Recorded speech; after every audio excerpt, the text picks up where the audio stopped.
Na semana anterior, nós falamos sobre as ferramentas poderosas descritas em 2 Coríntios, capítulo 10, o verso 4.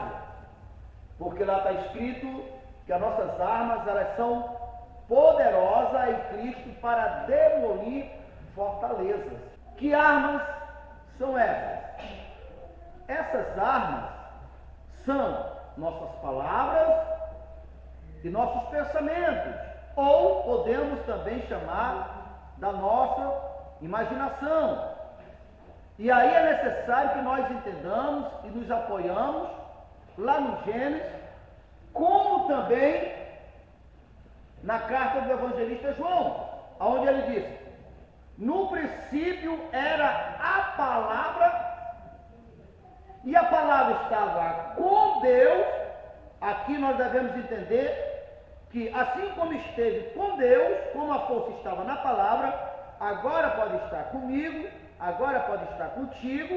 Estes sinais são de seguir aos que crerem, porque a palavra, ela não muda. Ele, Jesus, que foi a encarnação da palavra, é o mesmo ontem, hoje, será eternamente. Então, no princípio era a palavra, e a palavra estava com Deus, e a palavra era Deus, e todas as coisas foram feitas pela palavra. Nada sem a palavra foi feito. E a palavra era e continua sendo a luz, presta atenção, a luz dos homens. E o Verbo se fez carne. E todos que creram nesta palavra, segundo a carta de João diz, que é dado o direito de se tornar filho de Deus, voltando assim à semelhança. Nada mais, nada menos, o que essa palavra está dizendo é que nós podemos realizar as mesmas obras que Jesus realizou. E o próprio Jesus reiterou quando ele disse: as obras que eu faço, vós farão também. Então devemos entender que os nossos pensamentos associados à nossa fala, porque o que o homem pensa é o que o homem fala, e o que o homem fala e o que o homem pensa, aquilo se tornará em realidade. Tudo aquilo que você conseguir falar, pensar e trazer ao seu coração, se chegar no teu coração, pode ter certeza que você terá aquele bem em suas mãos. Só recapitulando, para trazer a memória da mais sustentabilidade, lembrando que nas lições anteriores, que foi a primeira das lições, nós, pela palavra de Deus, cremos que todas as sortes de bênçãos estão aonde? Nas regiões celestiais em Cristo Jesus. Então, como é que essas bênçãos, elas irão sair das regiões celestiais para vir para a nossa vida? Com os nossos pensamentos, com as nossas palavras. Porque as nossas palavras, associadas aos nossos pensamentos, é a mesma energia que Deus utilizou, que Deus usou. E é nesse sentido que nós somos a semelhança de Deus. Ninguém mais tem essa capacidade de pensar, de raciocinar. É isso que nos diferencia de todas as demais das suas criações. Então, uma vez que nós, inspirados pela palavra de Deus, pensamos, vamos lá nas regiões celestiais, criamos uma imagem, trazemos aquela imagem para os nossos corações. Então agora aquela imagem irá se transformar em matéria, irá se transformar em realidade. Amém? Então veja só, a parte que nos assemelha a Deus é nossa parte inteligente, porque Deus é Espírito. Então, para nós fecharmos esse ponto, nós devemos entender que todas as coisas que hoje existem, elas vieram da palavra de Deus, do Espírito, essas bênçãos que estão nas regiões celestiais, em forma de DNA, digamos assim. E esses DNA, eles foram criados por Deus, configurados por Deus, e nós somos como se fôssemos uma antena que recapita, assim como uma antena parabólica, por exemplo. Ela ela copia ou ela traz, ou ela reflete a imagem que ela traz. Os nossos corpos foi feito por Deus, configurado para trazer da região celestial para que se torne matéria. Então, entendendo isso, aí agora, ontem e hoje, nós falamos o seguinte: isto por si só resolve o problema? Não. Por que não? Aí nós podemos mostrar muitos exemplos de pessoas que creem em Deus, pensam, é o chamado, segue todos os cronogramas, pensam, faz visualizações, mas não materializa, não é? Aí nós poderíamos até lembrar do profeta Ezequiel, porque é a mesma coisa. Tinha um vale de ossos secos, e de repente Deus apareceu e perguntou para Ezequiel: Ezequiel, esses ossos secos, porventura eles podem se tornar seres humanos? Completo, com carne, com nervo, com ossos, com espírito, com força? Ezequiel disse: tu sabes. Veja que ele não tinha a clareza que nós temos hoje. Então Deus disse: profetiza para esses ossos, ó Ezequiel. E assim Ezequiel fez. E quando ele profetizou, assim como Deus tinha sugerido, ou tinha dito, aconteceu. Os ossos, que até então eram ossos secos, receberam carne, nervo, sangue, vida e espírito, e se tornaram um exército poderoso.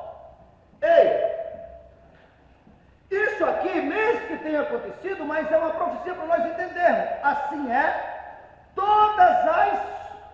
todas as informações a respeito das bênçãos que nós pensamos, meditamos, mas se não tiver a vida, ela é apenas um esqueleto morto. Entende? A nossa fé é apenas um esqueleto. E aí ontem nós lemos e contamos testemunho, nós lemos em Isaías o verso 9. E eu vou repetir a leitura.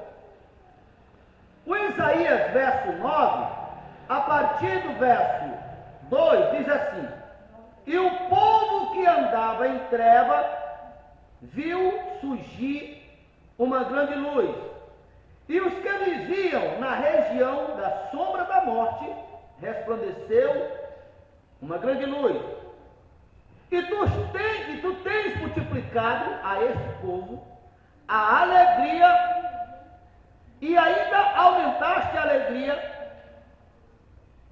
se eles diante de ti, e aumentaste a alegria diante de ti, como se alegra no dia da colheita, como se exulta quando se reparte os despojos, porque tu quebraste o jugo que pesava sobre eles, a vara que lhe feria os ombros, o cetro do seu opressor, como no dia dos medianitas.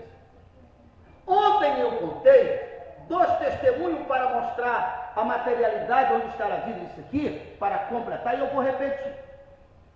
Há 50 anos atrás, um homem chamado Napoleão Hill, ele nasceu no coração dele o desejo de descobrir qual era o segredo que estava por trás dos homens mais bem-sucedidos da sua época. E com esse desejo ardente em seu coração, ele decidiu fazer pesquisa, e ele passou 25 anos fazendo pesquisa, conversando com cada homem bem-sucedido, para descobrir qual era o segredo daqueles homens, para que ele pudesse, a partir daquele segredo revelado, organizar através de livro, para que outras pessoas pudessem ter acesso a essas informações que fez aqueles homens se tornarem ricos. E assim ele fez. Depois de 25 anos, ele tinha todo aquele histórico organizado didaticamente em apostilha, em livro. Então ele decidiu lançar aqueles livros para alcançar a humanidade. Só que aconteceu algo inesperado antes. Segundo ele, no dia anterior a fechar o contrato com a editora para lançar os seus livros, todos esses 25 anos de experiência, de dados coletados, mataram o proprietário da editora, aquele mesmo que iria fazer o contrato com ele. Diante do acontecimento, ele entrou em pânico, ele se desesperou, o que é de se entender. Então ele tinha um parente mais longe distante, segundo ele, em cima de umas montanhas, o lugar mais distante possível. Então, diante do medo, da insegurança que lhe alcançou, ele decidiu ir para lá. E segundo ele conta, ele passou um ano inteiro escondido na casa do parente, em um porão, sem coragem nem de colocar a cara fora. Porque ele acreditava que se ele colocasse a cara fora, tinha alguém espionando, alguma coisa ruim ia acontecer com ele. E ele conta que o pavor chegou a um ponto que ele não tinha mais vontade de viver. Ele não via mais nenhuma expectativa, nenhuma razão para ele continuar vivendo. Tamanho o pavor, tamanho a opressão, depressão, tudo que é ruim. Mas, de repente, ele começou a meditar sobre as promessas de Deus, sobre de tudo aquilo que as pessoas tinham falado de Deus. E ali ele conseguiu encontrar força e ele saiu de dentro de casa. E ele conta que ficou observando a beleza da natureza onde ele se encontrava, e ele percebeu que algo começou a acontecer dentro dele. Aquela alegria foi aumentando na medida que ele meditava, e de repente, aconteceu uma explosão de alegria. Aconteceu uma explosão de ousadia, de coragem, que até então ele desconhecia.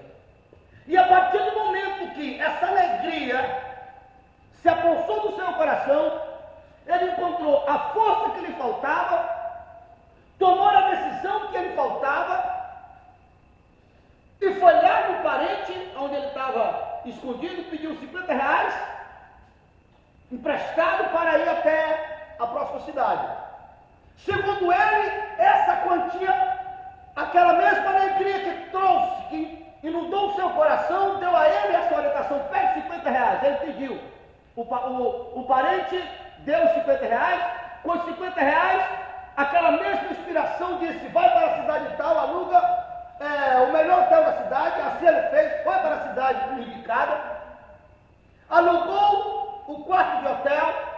Quando ele estava lá, aquela mesma inspiração disse: agora liga para fulano de tal. Ele ligou para fulano de tal. Isso um ano depois que tinha acontecido o acontecimento de matar o que iria lançar o seu livro.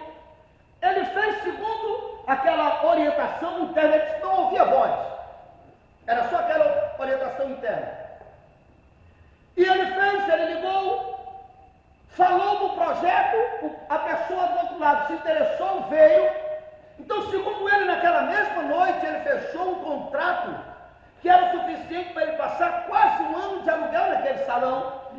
E a partir dali as portas se abriram para ele. Tanto é, 50 anos depois, vai eu falando do homem. É muito difícil uma pessoa bem-sucedida, não só no nosso país, que nunca ouviu falar de Napoleão Hill. O que eu quero chamar a sua atenção: perceba, aquele homem tinha em suas mãos 25 anos de experiência, de dados coletados, dados esses que fizeram os homens mais bem-sucedidos da sua geração vencer. Mas faltava o quê? Faltava vida. Não tinha vida.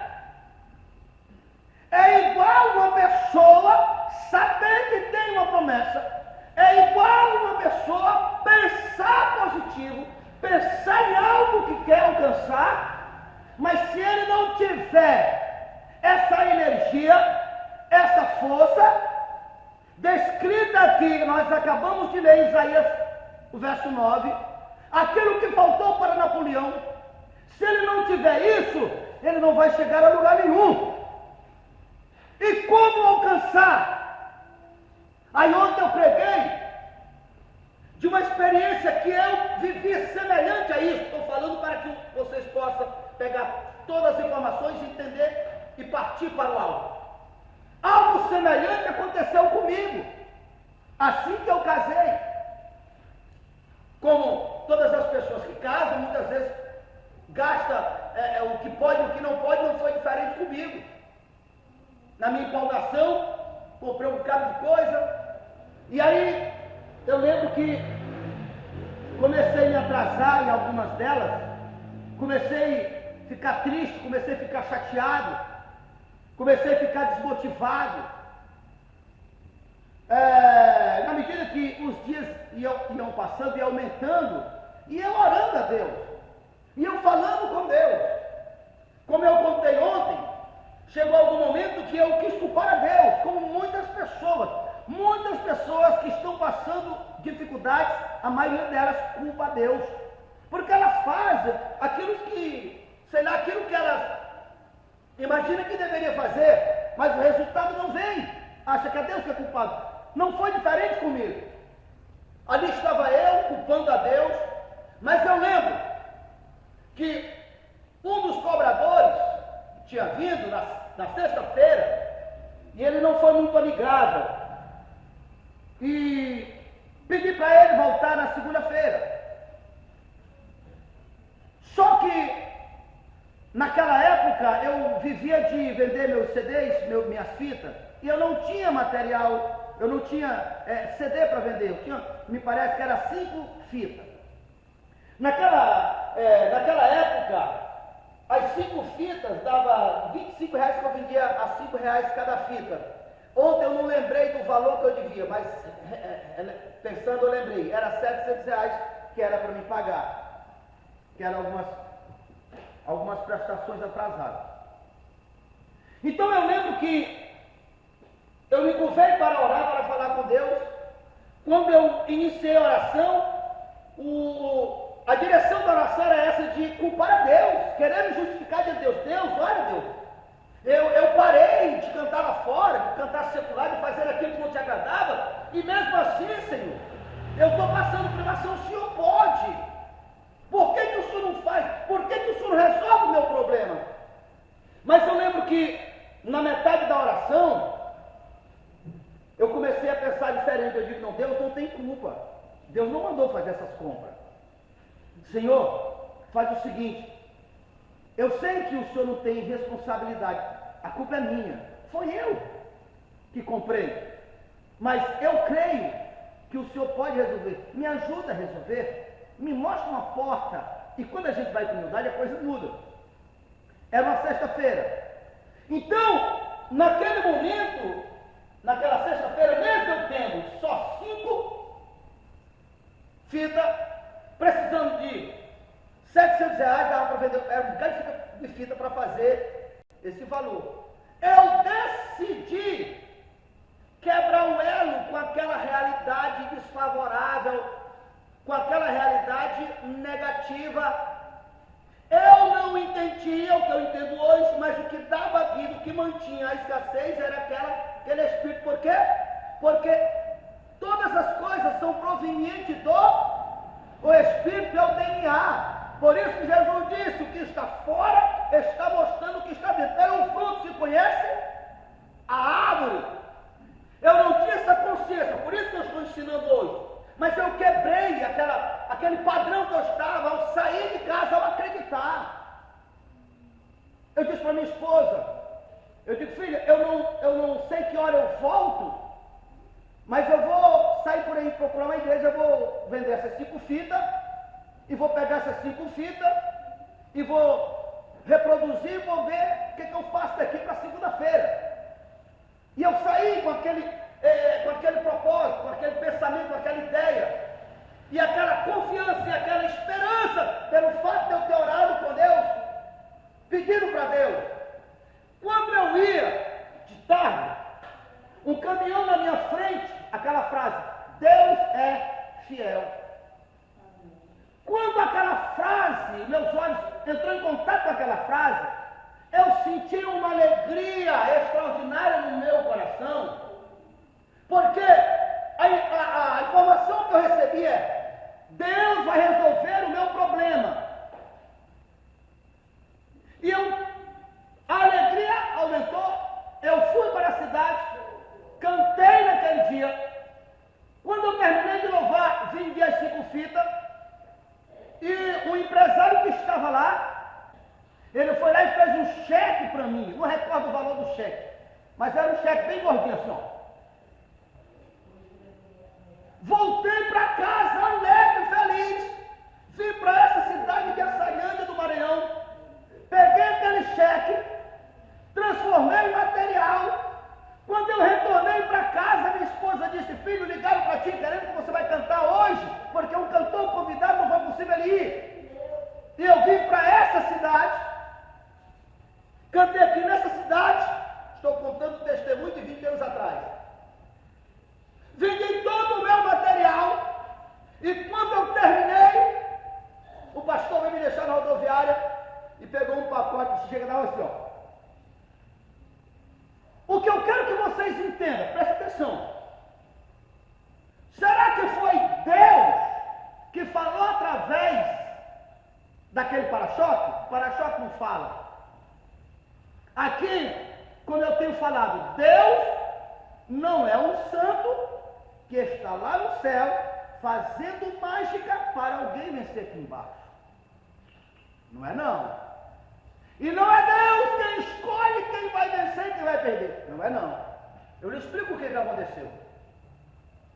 É que quando eu vi a frase, pelo fato de eu estar buscando, pelo fato de eu estar idealizando, desejando, eu queria o resultado, a frase alcançou a temperatura no meu coração de trazer o resultado que eu queria. Entende isso? Vou repetir.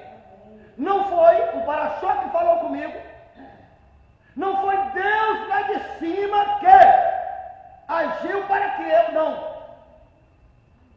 O segredo estava no desejo ardente do meu. A frase servia apenas para estimular. Agora dá para entender. A alegria do Senhor é a nossa. A alegria do Senhor é nossa. Todos que buscam em. Preste atenção aqui, para que você possa entender a continuação. Cada um de nós repetimos aquilo pelo qual nós estamos cheios. Se você estiver cheio das promessas de Deus, e você for um pouquinho inteligente, quando você busca a promessa de Deus, o mesmo poder criador que fez os céus e a terra, inclusive você, porque já que todas as coisas provieram da palavra, na medida que o teu coração vai se enchendo disso, vai te trazendo uma alegria. E essa alegria, ela é a força que faltava para você alcançar aquilo que você deseja. Sem essa força, sem essa alegria, os teus desejos, os teus pensamentos são apenas um esqueleto sem vida, como os ossos de Ezequiel, como a apostila de Napoleão Hill. Ei, trazendo para cá, cada um de nós temos a vida que nós merecemos, que nós construímos.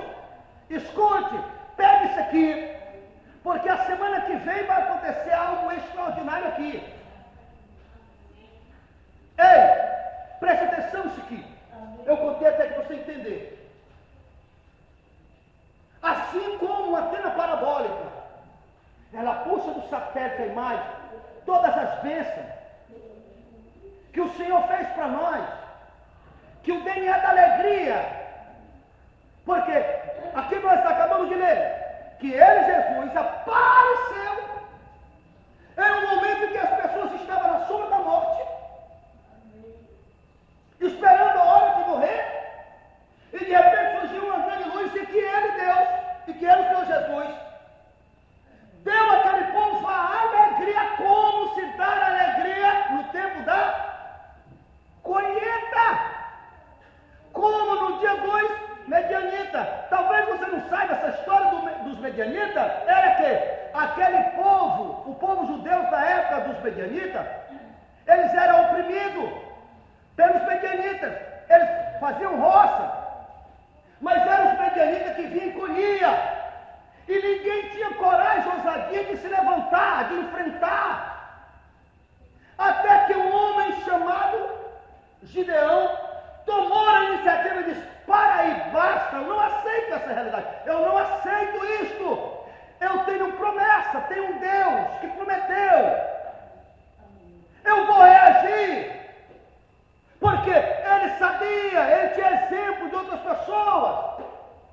Quando ele tomou essa atitude, que foi lá para a roça para impedir os medianitas de roubar, foi ali que apareceu o anjo do Senhor e disse: vai nessa tua força, Gideão.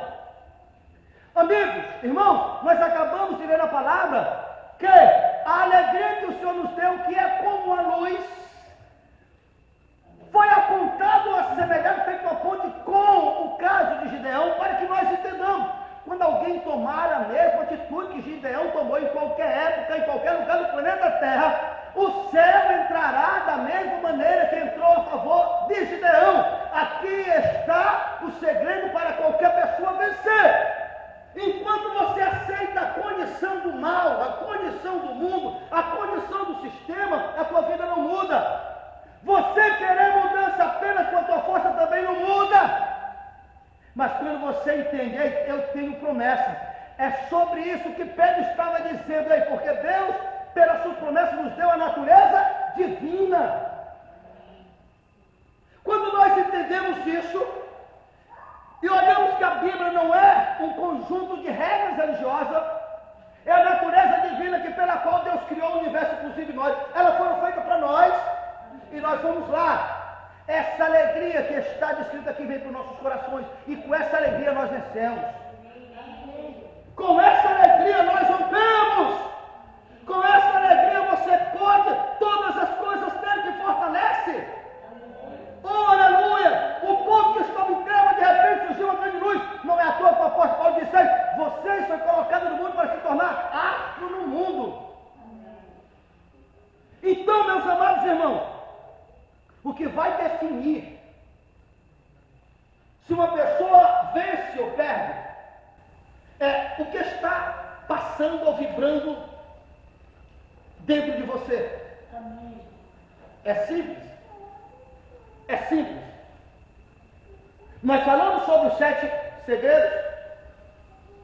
2 segredos, as 2 ferramentas, nossas palavras, nossos pensamentos, nossa imaginação. E aí, a partir do momento que nós visualizamos, acreditamos, é de competência nossa evitar que o espírito do fracasso, que o espírito do medo, ou qualquer outro espírito de caráter negativo, circule por dentro de nós. Porque as nossas vibrações, aquilo que nós emanamos, que dá resultado no produto final. E quando você está cheio da palavra, a alegria do Senhor é a nossa força. Não é aquela alegria que a gente precisa ver alguma coisa de fora para se alegrar. É um tipo de alegria, mas é uma falsificação da alegria. Mas a alegria do... Que alegria é essa? Essa aqui, descrita. Porque ele, Jesus, fez naquela ocasião, e esse Jesus que fez, ele é o mesmo ontem e hoje será eternamente, inclusive agora. Agora, como é que você vê se você não tem um alvo definido? Como é que você vê se você não está cheio das promessas de Deus? Você nem sabe, nem conhece. Como é que você vai vencer? Como é que você vai vencer? Ninguém vence. Não é verdade? Então, temos um alvo, temos um caminho a chegar, recorremos à fonte. A fonte que é viva, ela sai da Bíblia, que é o mesmo Espírito entra nos nossos corações, e quando nós estivermos cheios disso, da palavra de Deus, da alegria do Senhor, pela nossa força, nós vencemos. Amém? Amém? Você ouviu, você entendeu, você creu? Amém. Então eu quero que você se coloque em pé nesse momento. Eu quero que você se coloque em pé nesse momento. Preste atenção que eu vou falar para você. Você tem muitos sonhos?